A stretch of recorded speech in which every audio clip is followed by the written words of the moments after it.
aussi. Bonjour tout le monde. On se retrouve aujourd'hui dans une vidéo spéciale puisqu'on est avec Ségolène. Bonjour. Pourquoi je suis là? Parce que j'ai fait quelque chose, je pense, de complètement barré, mais je me suis pas rendu compte que c'était complètement barré quand je l'ai fait. Tu l'as fait, ouais. Parce que c'était nécessaire. Alors en fait, j'ai complètement changé de boulot. J'ai fait un total changement de carrière. En fait, j'avais fait 5 ans de droit, un master de droit public. T'as quel âge en fait? J'ai 27 ans. 27 ans. Et donc j'ai Études de droit. Ouais, études de droit, master de droit public, concours d'attaché territorial, catégorie A, enfin voilà, tout qui va bien. Je me posais pas de questions, je faisais les choses comme elles arrivaient. Toi, quoi. Voilà, exactement. Et voilà, j'ai juste fait ça parce que ça marchait bien et je me suis dit bon, il n'y a pas de raison d'arrêter. Il n'y avait pas raison d'arrêter. Et je me suis retrouvée en fait à travailler pendant 2 ans et demi sans que ça me plaise vraiment. Et un jour, j'en ai marre, je me suis dit ça suffit, j'arrête tout. Et je me lance dans quelque chose qui me plaît plus. Donc tu bossais en tant que quoi?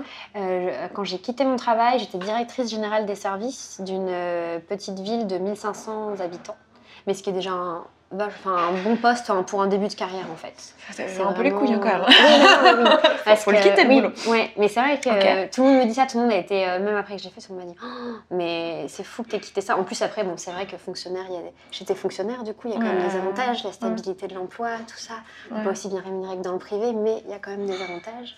Et donc j'ai complètement tout quitté pour atterrir dans la restauration et sans aucune formation. Donc je voulais pas reprendre d'études parce que je pense que j'en avais ma claque, j'avais donné ce que j'avais à donner. Et je voulais vraiment quelque chose comme ça. Alors comme je suis devenue végétarienne, puis végétalienne, je cuisinais beaucoup chez moi, j'étais intéressée à tout ce qui est zéro déchet, tout ça. Donc forcément, j'avais commencé vraiment à beaucoup cuisiner chez moi. Et c'est comme ça en fait que j'ai appris à cuisiner et que j'ai voulu me lancer là-dedans. Je me voyais pas du tout dans un restaurant avec chef, sous-chef, hyper un peu armé. Enfin, voilà. J'avais vraiment envie de quelque chose de plus sympa et donc je travaille dans un coffee shop, un café de spécialité où on torréfie le café sur place, du coup, à Lille, et je m'occupe de tout ce qui est salé et sucré.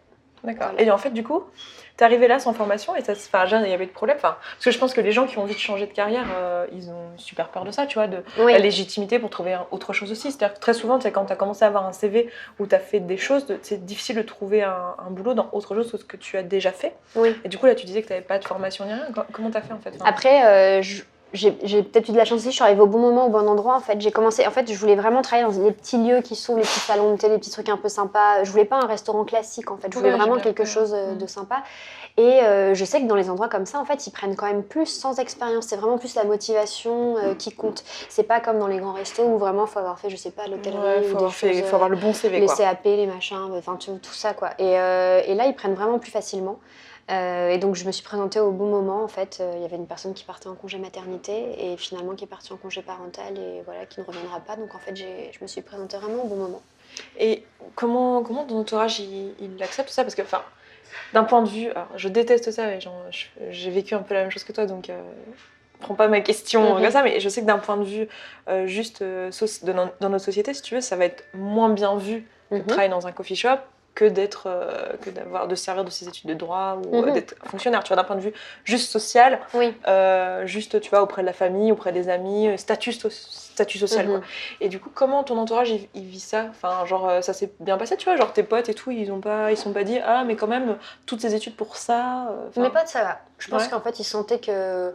Bon, je pense que j'ai toujours fait des trucs un peu originaux, dans le fond, voilà, c'est ça, voilà, un peu barré. Et donc, j'ai toujours été un peu la plus barrée du groupe, je pense. Et donc, je pense que ça a vraiment pas trop étonné. Par contre, à ma famille, c'était quand même pas pareil.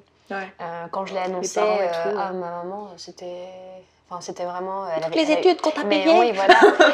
Après, en fait, c'était vraiment... Je pense que dans le fond, c'était vraiment une peur, en fait. Elle avait peur que... Alors déjà, bon, après, je trouve pas ça bien, mais elle était rassurée parce que j'ai un copain qui a un bon salaire. Donc elle se disait, bon, mais c'est pas... Voilà, mais la société, genre, ça va, il peut m'entretenir au cas où. La société patriarcale, voilà, on est tous d'accord. Ça, je pense que toi, t'étais pas là-dedans, mais au moins, ça t'a rassuré qu'elle soit rassurée. Oui, voilà. Donc ça allait, mais elle était quand même... mais... toutes ces études pour rien, elle était vraiment pas contente. C'était vraiment pour elle, on va dire, une énorme déception. Et puis c'est vrai que j'étais arrivée... T'as fait une vidéo d'ailleurs là-dessus, je me souviens, donc, comme quoi on a vraiment une société dans laquelle en fait quelquefois on pousse trop aux études hautes sans forcément se demander ce qu'on veut vraiment faire. Et moi je m'étais vraiment reconnue là-dedans en fait. Je pense qu'il y a plein de gens qui se reconnaissent là-dedans, c'est que en fait, puis il y a aussi cette obligation de travailler dans les études que tu as faites, parce que je suis sûre que tes études en soi, genre même si maintenant tu travailles pas dans un domaine qui a un rapport avec tes études, tu as certainement aimé les faire. Tu fais pas 5 ans d'études si tu n'aimes pas ce que tu fais. Ah, non, Et donc c'est pas des années gâchées, c'est des années que tu as appréciées, des choses que tu as apprises. Mais oui, pour moi ça me sert. Par exemple, justement, j'ai eu un collègue qui me disait, qui était encore dans ses études et qui m'a dit, ah mais toi t'as fait tout ça, alors moi il faut que j'arrête, ça sert à rien. Et je disais non, non, c'est pas la pas question, forcément, c'est pas, je regrette pas d'avoir fait mes études. C'est juste que voilà, c'est un parcours. C'est juste que je pense que si on n'est pas bien dans ce qu'on fait, il faut vraiment se donner l'occasion de changer et que c'est pas impossible, même sans formation, même sans rien, c'est pas impossible. Ouais, puis il y a un peu ce côté, tu me dis si tu penses comme moi, mais moi j'ai l'impression que tu vois, il faut que tu fasses le truc le plus élevé que tu es intellectuellement capable de faire. Alors que c'est pas forcément ce qui te plaira le plus, genre si tu es capable d'avoir un master en droit, faut que tu obtiennes un master en droit. Oui. Tu n'as pas le droit de te dire je serais capable d'avoir un master en droit, mais tiens, si je faisais plutôt j'en sais rien, un BEP en je ne sais quoi qui m'intéresse. Et ça se voit dès l'orientation scolaire. Là c'est l'ancienne prof qui parle. Un enfant qui a 15 de moyenne, enfin un ado qui a 15 de moyenne qui est en 3e et qui demande d'aller en BEP, on va lui dire non, toi tu vas en bac général, enfin toi tu vas en seconde. Oui. Alors que ça se trouve il a envie de faire un bac pro, il a envie de faire un BEP, il est hyper motivé et on ne le laissera pas faire ça. On lui dira d'aller en bac général. Ça se trouve ça va être quelqu'un qu'on va retrouver 3-4 ans plus tard avec un bac plus 2 qui va se dire en fait finalement je vais quand même faire un BEP de boucherie ou de je ne sais quoi. Boucherie. Faites pas BEP de boucherie. Un autre exemple. La boucherie ça va pas autant pour l'une c'est pas un métier d'avenir. C'est pas un métier d'avenir en plus ça. C'est pas les légumes, les légumineuses, tout ça, c'est mieux. Les deux végétariennes qui voilà, c'est ça. La boucherie, faites un CAP boucherie. Vous m'avez comprise quoi. Ouais. Non, je sais pas, j'avais déjà moi cette impression quand moi j'étais au lycée et le fait d'avoir été de l'autre côté de la barrière, j'ai encore plus cette impression. Et des cas comme toi, c'est exactement ça quoi. Et ouais, mais moi je pense vraiment que j'avais en plus aussi une pression de bien faire parce que quand on réussit bien à l'école, on a l'impression qu'on a une pression de il faut faire le mieux possible. Et du coup, j'essayais de trouver vraiment quelque chose de bien. Je m'étais dit droit c'est bien, comme ça je vais pouvoir trouver quelque chose avec un débouché bien derrière, voilà.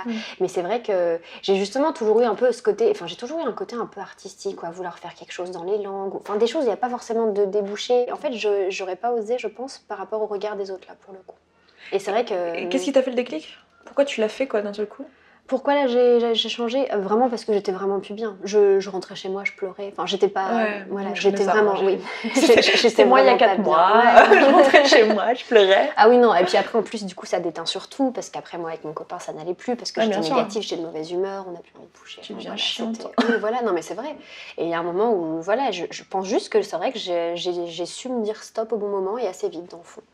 Je me suis dit non, mais c'est pas possible que dans 10 ans, je sois à la même place, à faire le même truc. Et voilà, et après je me suis dit, il n'y a pas que l'argent dans la vie, dans le fond, si je fais des petits boulots entre deux en attendant de trouver quelque chose, et c'est pas grave. Je sais que voilà, j'ai toujours été un peu dégourdie, donc je me dis toujours moyen de se trouver des petites choses. Si demain tu as envie de revenir là-dedans, peut-être qu'il faudra peut-être que tu refasses une petite formation pour te remettre à niveau, et encore, je suis même pas sûre, du boulot t'en trouveras. C'est pas... Et puis après, ça rassure aussi les employeurs. C'est peut-être tout bête, même si c'est pas dans le bon domaine, il y en a quand même qui se disent, c'est bien, elle a fait tout, donc ça veut dire que c'est quand même vraiment un choix motivé, ils se disent ça. En tout cas, on est vraiment motivé. Si on a lâché quelque chose de gros comme ça pour venir, dans le fond, c'est quand même qu'on en veut et qu'on veut faire ça. On n'est pas venu comme ça parce que, voilà. Non, complètement. Il y en a peut-être qui vont te reconnaître. Oui, non, peut-être. Qui vont te reconnaître. Du coup, je t'ai pas présentée, mais Ségolène, moi je la connais surtout sous le nom de Pampelune. Oui, c'est ça. Il y a quelques années, on a commencé YouTube en même temps. En fait. Oui, exactement. Je me souviens que t'avais plus abonné que moi, je me sentais. Je disais, jamais me répondre. Je me souviens, je pense que tu m'avais laissé un commentaire quand tu avais commencé ta chaîne et que c'est comme ça que je suis allée voir tes premières vidéos parce que tu commentais ma chaîne. On se commentait les unes les autres et on venait. On était pas beaucoup en même temps, t'avais vite fait le tour. C'était pas là, oui. Et tu parlais pas de trucs bio encore ? Non, moi j'ai vraiment moi, commencé. d'ailleurs. Non, j'ai commencé en classique, genre beauté. Moi je me souviens L'Oréal, de The Body Shop, iHerb. Oh putain. Ah là, c'est avec ça peut-être que j'ai commencé le naturel, n'empêche. C'est All iHerb. C'était une institution. Moi je les attendais et t'avais ton truc. Je sais plus, tu les numérotais ou je sais plus ce que tu faisais. Oui. Mais j'attendais et des fois je me disais mince, j'ai raté celui entre les deux. Puis j'allais je pense que je suis arrivée. Je sais pas, j'ai dû en faire au moins une vingtaine. Je sais pas combien d'argent je t'ai donné parce que j'utilisais tout le temps tes bons, tu sais. Oui, tu sais que je peux encore commander avec. Il y a encore des gens qui commandent sur iHerb avec mon code, tu vois. C'est gentil. Donc voilà, sinon t'as toujours ton blog et t'es présente sur les réseaux. J'ai toujours mon blog que j'alimente quand je peux, mais c'est vraiment pas régulier. Par contre, je suis vachement présente sur Instagram. Où, justement, tu fais de la cuisine végane. Voilà, c'est ça. où je partage beaucoup de... Je fais genre, je te pose la question, en vrai, je te suis, je sais. Oui, non, mais il faut présenter pour les autres. Mais oui, non, je fais beaucoup de cuisine et du coup, de la cuisine végane et des voyages. Je pars pas mal en fait en week-end et voilà. Et du coup, ce qui est cool, c'est que nous, on est allés dans son coffee shop juste avant. Je dis nous parce que je suis ici à Lille avec Laurence, que vous verrez aussi dans les vidéos, pour faire un vlog culturel. Donc, on fait d'une pierre deux coups, on est hyper efficace sur la chaîne. Plein de vidéos en même temps, ça y est. Et du coup, on est allé dans le coffee shop dans lequel je travaille et on a vu que du coup, tu avais réussi à faire aussi de la cuisine végane. Enfin, tu as apporté de la cuisine végane là où tu as travaillé, ce qui est juste génial. Voilà, ils n'avaient pas avant. Au début, j'y suis allée à tâtons, ils étaient un peu... Tu leur as fait manger un gâteau, ils voulaient bien que je le fasse. Ouais, non, au début, ils voulaient bien que je le fasse, mais pas qu'on l'affiche. Par exemple, maintenant, on met un petit V en dessous des choses salées qu'on vend. Parce qu'en fait, ils avaient peur que ça refroidisse, que certaines personnes se disent « Ah non, c'est vegan, donc je ne prends pas ». Et en fait, finalement, petit à petit, ça a bien fonctionné. En fait, on se rend compte que, par exemple, en général, je fais un plat chaud vegan, un curry, enfin voilà, des choses qui en fait plaisent à... Je pense qu'il y a 80% des gens qui les prennent qui ne sont pas véganes. Oui, bien sûr.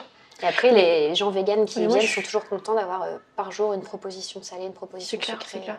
Mais je suis persuadée qu'il y a plein de gens qui sont pas du tout ni végétariens ni véganes et qui ont rien contre l'idée de manger juste moins de viande, ne serait-ce pour leur santé, même s'il n'y a pas une éthique derrière, etc. Et qui ne mangent pas végétarien ou vegan la plupart du temps à l'extérieur, juste parce qu'il n'y a pas de proposition qui les attire. Mais qu'en réalité, s'il y a des trucs aussi bons qui leur plaisent, ils n'auraient aucun problème à manger les 3/4 du temps végétarien. Dites-moi si vous êtes omnivore et que vous êtes dans ce cas-là, parce que je trouve ça assez intéressant. Et c'est un peu dommage de notre part en tant que végétarien, vegan et tout, de pas en parler davantage, quoi. Bref, bah, c'est cool. Et du coup, t'es contente de ton changement de carrière? C'est bon? Je regrette absolument pas. J'ai même l'impression que... Là, ça fait... j'ai quitté mon boulot en décembre dernier, pas décembre là, mais d'avant. Donc ça fait un peu plus d'un an. Et j'ai l'impression que ça fait une éternité. J'ai vraiment... ça a changé ma vie, en fait. Parce que même avant, je travaillais, je faisais une demi-heure de voiture. Maintenant, j'y vais en vélo en 5 minutes. Donc voilà, tout a changé en fait. Ça plaît et puis ça nous apporte aussi une nouvelle clientèle parce que maintenant du coup on est connu avec les véganes de Lille qui viennent du coup savent qu'ils peuvent manger vraiment quelque chose de vegan. Puis du coup tu as réussi à adapter finalement un métier qui correspond à ce que toi tu as envie de faire et à tes valeurs aussi. Oui. Ça c'est génial. Ah oui, parce que c'est vrai qu'aussi, parce qu'en tant que végane, c'est vrai pour faire de la cuisine, c'est pour ça aussi que je voulais pas reprendre les études parce que de toute façon la cuisine on allait t'apprendre française la cuisine classique, c'était pas possible, j'allais faire que des choses avec de la viande ou du poisson. Donc j'ai voulu vraiment que ça colle à mes idéaux, mais après je peux pas non plus. À Lille, il n'y a pas de 40 000 restos véganes. Voilà, je savais que j'allais devoir faire des concessions. Donc je ne cuisine pas que vegan, mais on est quand même. En fait, on a 4 propositions, par exemple salées par jour. Il y en a toujours 3 qui sont végétariennes, dont une végane, et on met de la viande dans une seule proposition, qui est un sandwich en général. Donc voilà, quand même. Donc du coup, on essaie vraiment de plaire au plus grand nombre, on va dire. Et voilà. Et du coup, si là, tu avais des conseils à donner en fait à des personnes, je suis sûre que dans l'audience, il y a des personnes qui sont dans la même situation que toi, tu étais il y a 1 an et demi, et qui ont peur en fait, qui ont peur de changer parce qu'ils sont dans une bonne situation, qui sont pas forcément diplômés ou qui savent pas comment le mettre en place. Je sais pas si enfin c'est dur de donner des conseils de gens qu'on connaît pas et sur un sujet qu'on connaît pas, mais est-ce qu'il y a, t'aurais un conseil à donner ou un truc qui tu penses pourrait être utile à ces personnes-là? Moi, je dirais ouais, non, mais je pense qu'il faut vraiment se lancer. Après, il faut pas non plus se lancer complètement les yeux fermés. Ça, c'est sûr que pour moi, on quitte pas tout comme ça sans penser vraiment. Je sais pas, on quitte pas tout du jour au lendemain. Et après, le premier jour où on travaille pas, on se dit bon alors, qu'est-ce que je vais faire? Moi, c'est vrai que dans le fond, il y a des gens qui font ça. Moi, j'en ai rencontré. Oui, après, ça peut marcher. Et ça dépend de votre personnalité, mais dans l'ensemble, en France en tout cas. Bien sûr. C'est juste que moi, je me sentais pas trop de faire ça. J'ai quand même essayé avant de toute façon de réfléchir, si je veux pas faire ça, si ça me correspond pas, qu'est-ce que je vais faire? Je voulais pas reprendre d'études, donc forcément de toute façon ça éliminait un certain nombre de choix. Et je voulais quelque chose en fait un peu, une issue de secours, quelque chose en fait. De toute façon, en quittant ton travail, au pire tu en recherchais un 3 ou 4 mois plus tard. Oui, et après moi j'avais pas peur non plus en attendant d'avoir un petit boulot. Enfin j'ai commencé en tant que serveuse dans un restaurant. Juste avant en fait j'ai quitté mon boulot, pendant 1 mois et demi j'étais serveuse dans un restaurant avant de trouver le poste en cuisine. C'est juste, voilà, je pense qu'il faut pas non plus être effrayé de... c'est pas parce qu'on a fait un bac+5 plein d'études qu'on est obligé d'avoir toujours des boulots super bien payés. Enfin après, ça dépend ce qu'on met en avant. Et comment tu as géré le côté descente de statut social auprès des gens autour de toi? Est-ce que tu as dû faire face à des jugements de la part de personnes? Non, j'ai pas dû faire face à des jugements, mais parfois c'est vrai que je vois quand même, et c'est pas méchant, c'est pas volontaire, mais par exemple c'est vrai que je me rends compte que je gagne pas le même salaire du tout que mes amis.